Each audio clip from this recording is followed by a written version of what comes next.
Gather round, children, gather round. We've a storybook to tell. Oh, a story it is.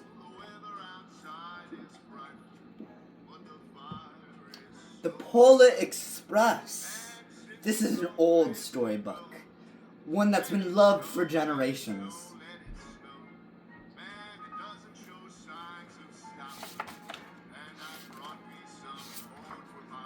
On Christmas Eve, many years ago, I lay quietly in my bed. I did not rustle the sheets. I breathed slowly and silently.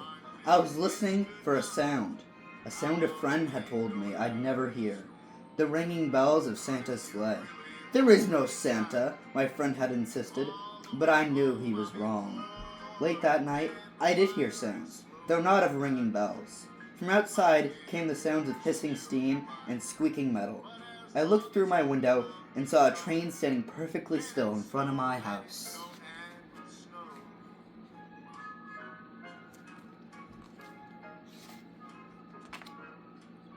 It was wrapped in an apron of steam.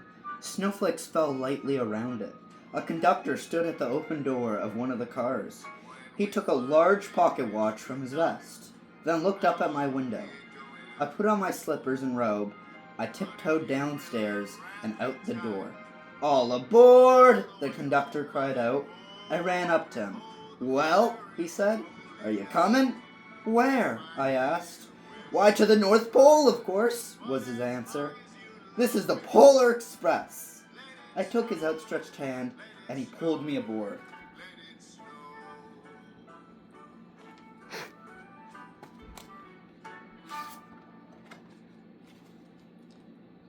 The train was filled with other children, all in their pajamas and nightgowns.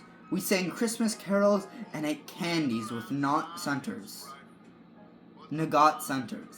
as white as snow. We drank hot cocoa, as thick and rich as melted chocolate bars. Outside, the lights of towns and villages flickered in the distance as the Polar Express raced northward.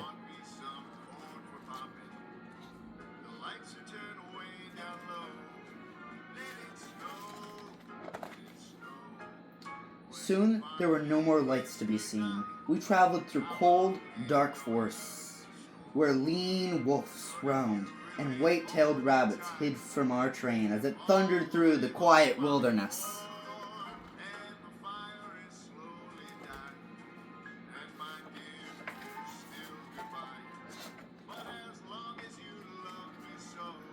We climbed mountains so high it seemed as if we would scrape the moon. But the Polar Express never slowed down. Faster and faster we ran along, rolling over peaks and through valleys like a car on a roller coaster.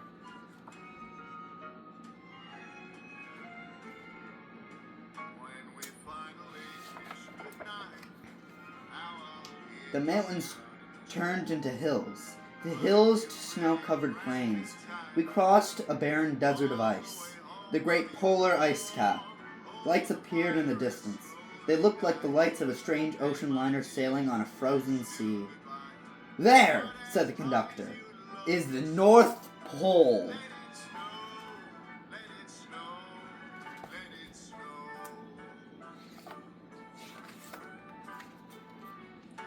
The North Pole.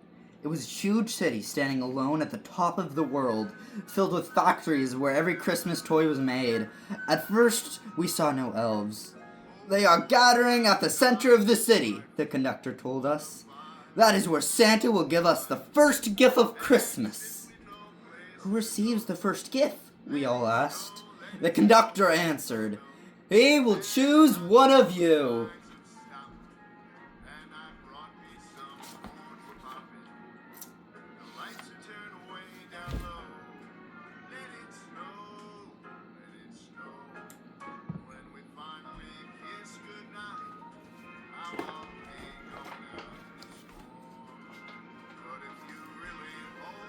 "Look!" shouted one of the children. "The elves!" Outside we saw hundreds of elves. As our train drew closer to the center of the North Pole, we slowed to a crawl. So crowded were the streets with Santa's helpers. When the Polar Express could go no farther, we stopped and the conductor led us outside. "Look! This is This is the North Pole.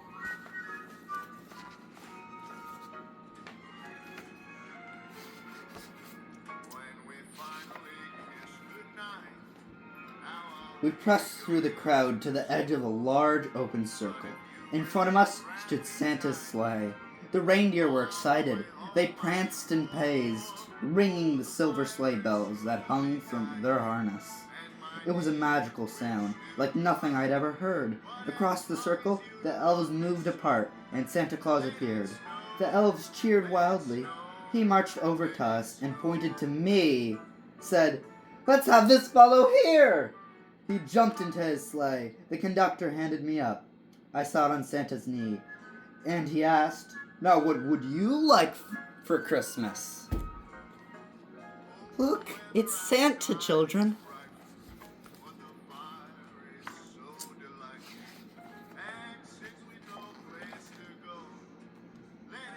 I knew that I could have any gift I could imagine, but the thing I wanted most for Christmas was not inside Santa's big bag.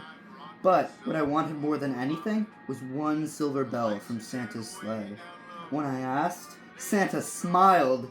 Then he gave me a hug and told an elf to cut a bell from a reindeer's harness. The elf tossed it up to Santa. He stood, holding the bell high above him, and called out, "The first gift of Christmas!"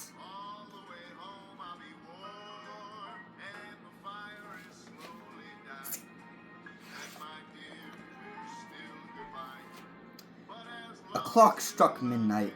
As the elves roared their approval, Santa handed the bell to me, and I put it in my bathrobe pocket. The conductor helped me down from the sleigh. Santa shouted out the reindeers' names and cracked his whip. His team charged forward and climbed into the air. Santa circled once above us, then disappeared into the cold, dark polar sky.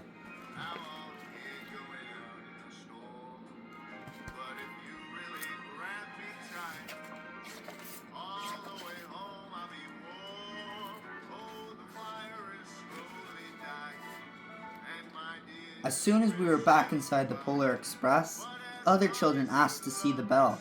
I reached into my pocket, but the only thing I felt was a hole. I had lost the silver bell from Santa Claus's sleigh. "Let's hurry outside and look for it," one of the children said. But the train gave a sudden lurch and started moving. We were on our way home.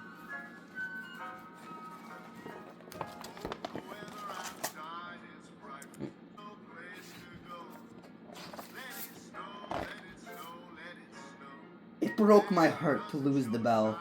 When the train reached my house, I sadly left the other children.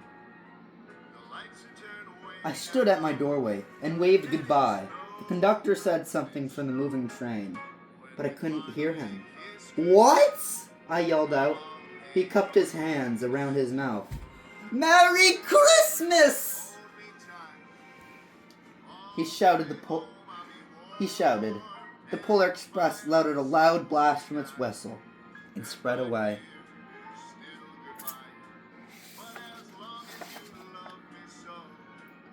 On Christmas morning, my little sister Sarah and I opened our presents. When it looked as if everything had been unwrapped, Sarah found one small last box behind the tree. It had my name on it. Inside was the silver bell. There was a note. "Found this on the seat of my sleigh. Fix the hole in your pocket. Signed, Mr. C." I shook the bell. It made the most beautiful sound my sister and I had ever heard. But my mother said, "Oh, that's too bad." "Yes," said my father, "it's broken." When I'd shake the bell, my parents had not heard the sound. At one time, most of my friends could hear the bell, but as years passed, it fell silent for all of them. Even Sarah found one Christmas that she could hear it no longer. Though I've grown old, the bell still rings for me, as it does for all who truly believe. That was the Polar Express. Thank you so much for reading with me.